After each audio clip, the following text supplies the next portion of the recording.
Ladies and gentlemen, it is I, Defoe.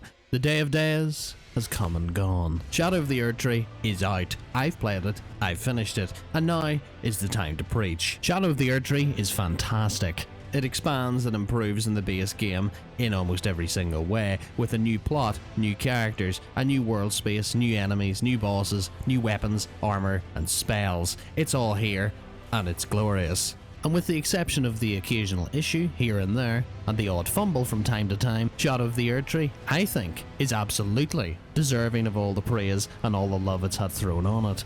But before I take to my lectern, two things. First, spoilers. The expansion's been out for a month, so anyone who's going in raw and unspoiled has done so already. If not, you might want to make yourself scarce. I'm going to be spoiling pretty much everything. Second, I'm under the assumption you all have played the main game already and understand the mechanics and the story at play, so I won't be elaborating on either of them, only the new mechanics and story content they've added. But with all that said, sit back and chill out. Shadow of the Erdtree. We've waited a long time for it, but it was absolutely worth the wait. We begin in Mohgwyn Palace, home of the Lord of Blood Mohg, who you'll need to defeat alongside General Radahn in order to access the DLC. After his defeat, we meet a fellow Tarnished, Leda. Leda has been guided here like us and many Tarnished before us in search of the Empyrean Miquella, beckoning us to touch Miquella's withered arm to bring us to the Land of Shadow, where we'll be following in his footsteps. Which pits us, naturally, against the mightiest foes that the realm has to offer, first amongst them, Messmer the Impaler, son of Marika, charged with waging a genocidal crusade against the native people of the land, the Hornsent, in his mother's name, taking on the role of their oppressor, their torturer, a monster for them to fear, and then abandoned, all mention of him removed from history beyond the Land of Shadow's shores. And as we make our way through the ashes of Messmer's crusade, we start to piece together the purpose for why Miquella the Kind has travelled here. I'm immediately suspicious of anyone who feels the need to include the Kind in their name, and sure enough, between reading the messages he left on his path, I abandoned my heart, I abandoned my doubts and vacillations, I abandoned my love, in particular, set off alarm bells. And that's not even mentioning the almost cultish band of followers in search of him, seemingly hypnotised by him.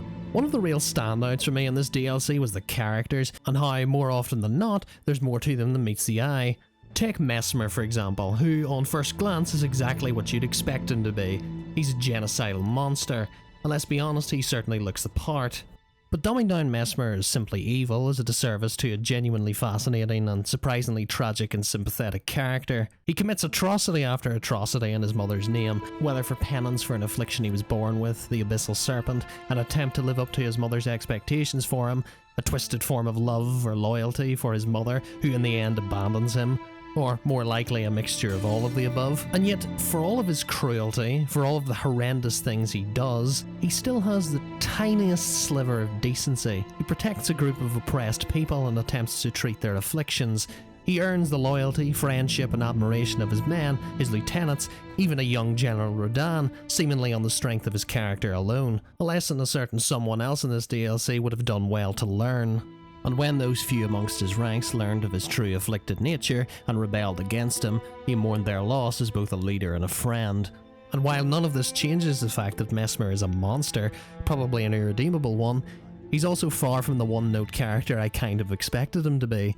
Even his mother Marika isn't as one-note as we previously thought. Marika was not always the brutal tyrant she became, but was once a simple shaman whose village was tortured and mutilated by the native Hornsent, and who, in an act of desperation, became a god, so that one day, through her son Messmer and through her Golden Order, she could enact vengeance upon them and their omen kin. But from her hatred of the Hornsent came a hatred of all those who were different, and in the end she herself would enact on a grand scale against many peoples the very same evil inflicted upon her own people. It is in a small shaman village beyond her son's Shadow Keep where we learn why. We find a tiny Erdtree which bathes the village in its golden healing light, planted by Marika in the knowledge that none of her people remained that it could heal, and that she would never again return to lay eyes upon it.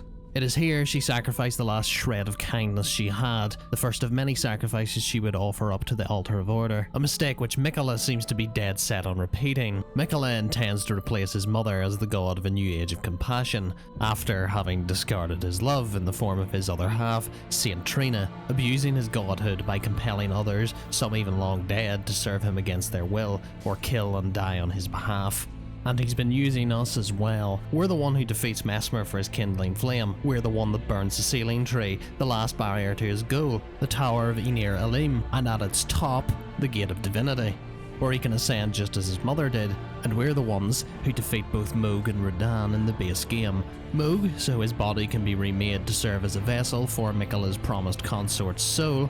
Radagon, so that Radagon can fulfill his part of a vow to serve as his lord and blade, so that Miquella can impose his new age on the world, even if it means removing its people's free will. The whole thing's kinda tragic. He sees the sins of his mother's golden order, and in an effort to build a kinder world than the one his mother built, he sacrifices the virtues which could have maybe made it possible. He seems doomed to the same fate as his mother, a tyrant whose road to hell was paved with good or at least understandable intentions. But in the end he never gets the chance, meeting his end by our hands. And that's just the main stuff. There are multiple other subplots with similar amounts of depth as the main plot thread. If it's not clear by how much I've babbled on about the narrative, setting and lore of this DLC, I thought it was genuinely superb, and while personally I would have liked to have seen more to do with Godwyn, like a lot of folks, the Gloom-Eyed Queen and their apostles and some of the other outer gods, which essentially maybe have like a line of lore in the entire game, overall I was mostly satisfied with what we got. But there's another important character I have neglected to mention. The world itself, and what a character. The Lands Between was pretty. The Land of Shadow is a 10 out of 10 fucking bombshell. While it's definitely rocking a more dark fantasy look opposed to the main game's high fantasy one, this expansion is gorgeous. I don't know what Zaza you lot over at From Software are huffing to come up with some of this shit, but I want some. The art direction on show in this DLC is god tier. Every separate area has its own unique and separate beauty on show. The Gravesite Plain, the Cerulean Coast, the Hinterlands, Enir Ilim, all very beautiful. Even the ugly areas are stunning to look at. The Shadowkeep had my jaw drop at its sheer size alone. I mean, just look at the fucking size of it. It makes Morn look like a mud hut. The Abyssal Forest, forever shrouded in fog, smouldering with yellow frenzy flame, and the Finger Ruins, which are straight off LV426. I think, visually, it might be some of their best work yet. Now this continues with the enemy and boss design. We have quite a few new enemy types, a few new breeds of omen, these weird lamprey things, Black Knights, Fire Knights, Death Knights. And the bosses, well, they're gonna get their own section. The main game, I felt for all of its great art direction for bosses, enemies and the environment, had an overall small number of weapons and armor I felt were actually anything other than genuinely fucking hideous. But, yet again, this DLC comes in clutch, adding some of the finest Elden bling we have in the game now. But just beyond pure visuals, I have to mention the OST. It's really good. Some boss tracks like Midra's, Messmer's and Bayle's really stick out. But even the more ambient tracks in Belurat and St. Trina are really good as well. Shadow of the Erdtree soundtrack is darker and moodier than the main game, which is a perfect fit for the realm of Shadow. I also have to praise the voice acting, it's top notch. While this is nothing unusual for From Software, this DLC has some particularly great performances in it. But Shadow of the Erdtree is not just all show and no go, there's plenty of game here. The Land of Shadow is significantly more compact than the Lands Between, but makes up with it with a lot more verticality, and this makes traversing through it great fun. Spirit Spring steps make a return from the main game, as do cliffside gravestones, but those alone won't be enough. You see, the Land of Shadow is split into different tiers, which starting off you'll not be able to reach, and reaching them can end up being a bit of an adventure. A couple had me descending through forgotten catacombs, another had me use a hidden gesture, and one had me take a leap of faith. Exploration is just as important in Shadow of the Erdtree as it is in the base game, being tied directly to progression. And with all the new cool shit you've got spread across the map, you're going to want to be doing quite a bit. My only real critique with the open world is how some sections are pretty sparse with not much to actually do in them. The Abyssal Forest and the Finger Ruins are good examples of this. Massive areas only really populated by a handful of enemies, with no real side dungeons or caves to explore. Luckily, the more self-contained areas more than make up for it.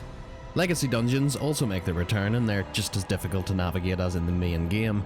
They're your standard Dark Souls dungeons, filled with enemies, highly interconnected and ended off with the main boss. You'll also be spelunking through side dungeons, caves and catacombs, but also the new jails, mausoleums and forges. The caves and catacombs are generally just more complex than they are in the base game, not just their layout, as they're often labyrinthine just like they are in the base game, but with the challenges that come with them. Some new enemies and traps. The jails are a new addition and have the same overall idea as catacombs, less traps though and more traversal elements, different enemies and really cool visually.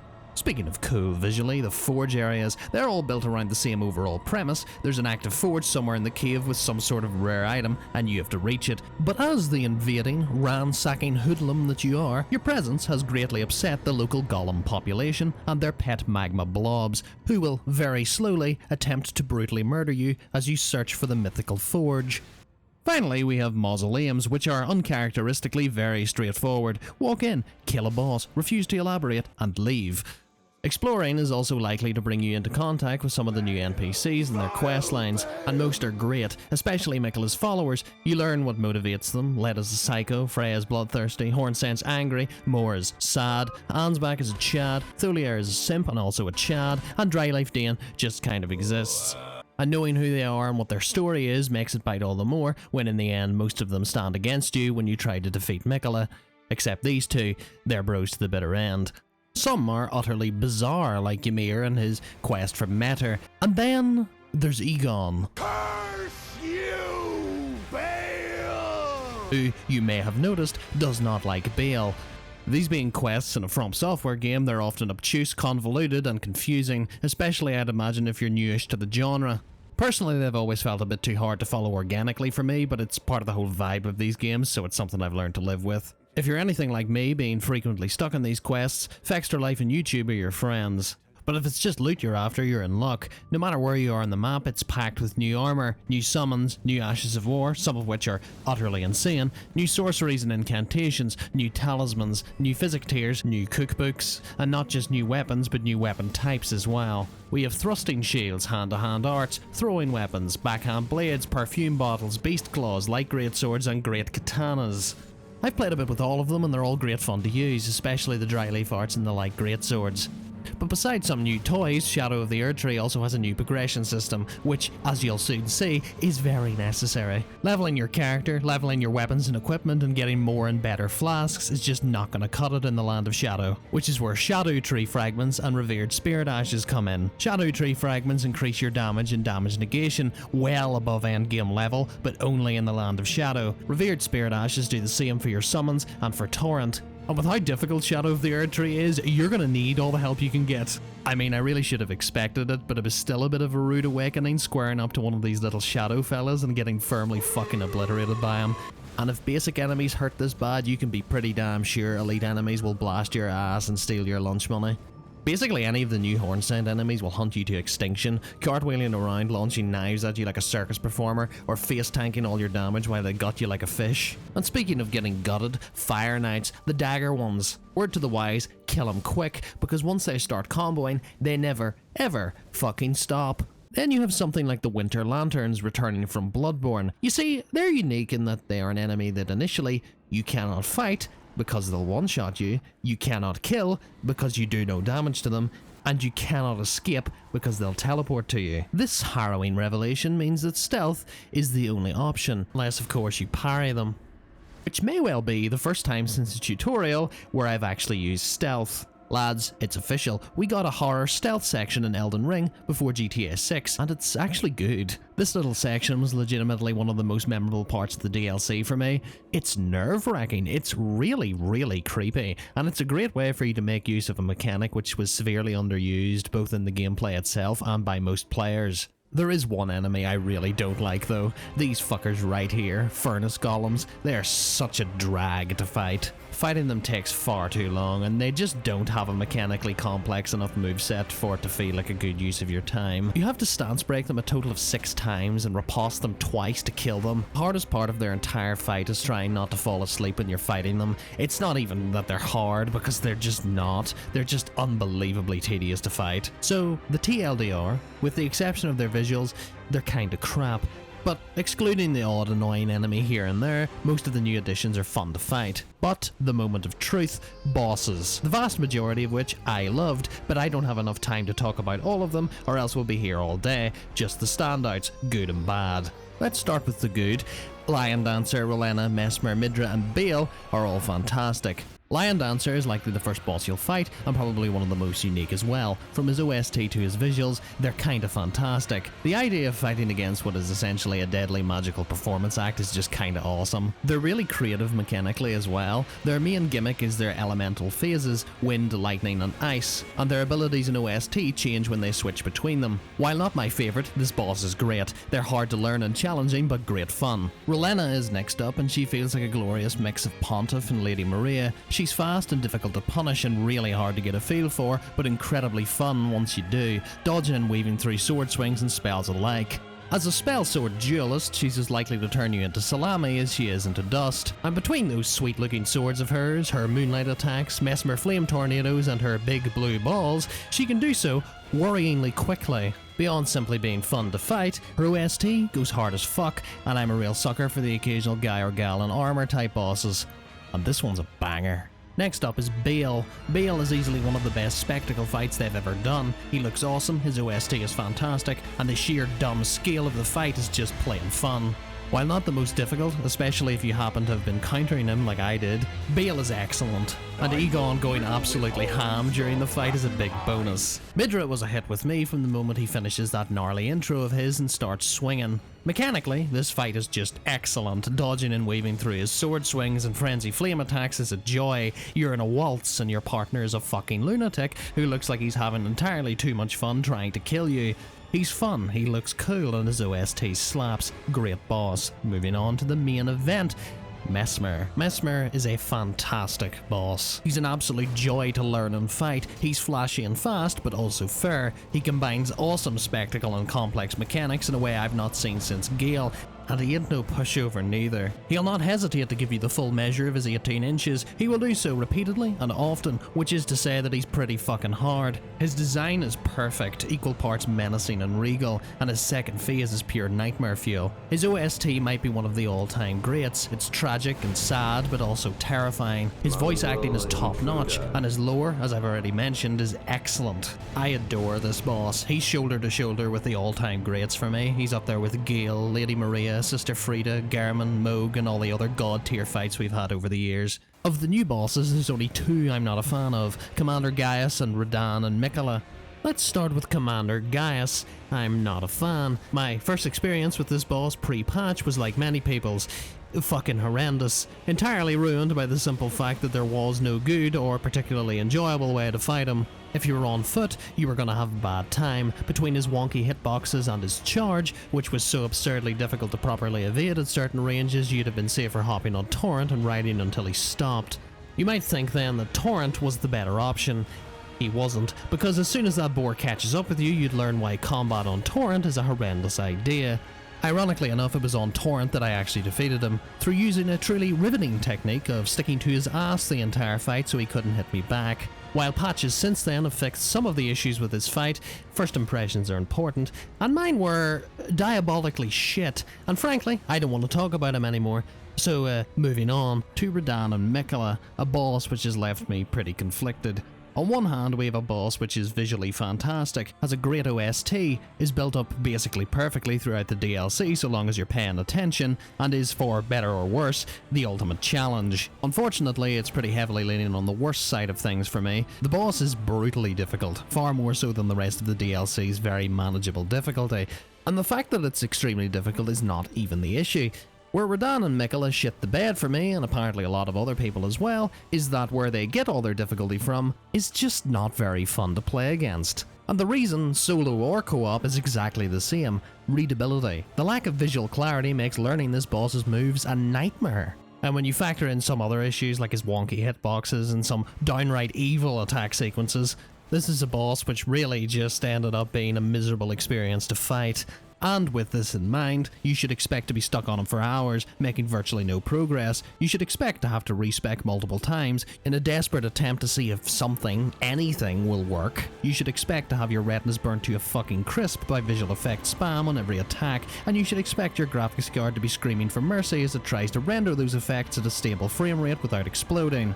And then, after developing a moderate to severe case of PTSD, you should expect to get a short flashback cutscene and then have the DLC just kind of end. They finished off the DLC at a bit of a sour note, I'm not gonna lie, and it's such a shame too because basically all the rest of the main content was excellent up until the second phase of this fight. We could have had literally anything for a final boss, but instead we got a boss whose second phase plays like something from a mod, prioritising simply being hard over being both hard and fun. Luckily, this DLC's bosses hit a hell of a lot more than they missed, and overall the DLC had a very solid and enjoyable lineup of bosses, with a few becoming some of my new favourites. The DLC has one last problem which I've only touched on so far: performance. It ain't great, your FPS is going to be all over the place, and stuttering is a real problem. Basically the exact same issues that the main game had when it came out. While it is certainly annoying, it's not unplayable, though do keep in mind there is the distinct possibility of you lagging the fuck out in the middle of combat and dying because of it. So if that's likely to have you launching your controller through the TV, maybe hold off a while longer while all the kinks are ironed out.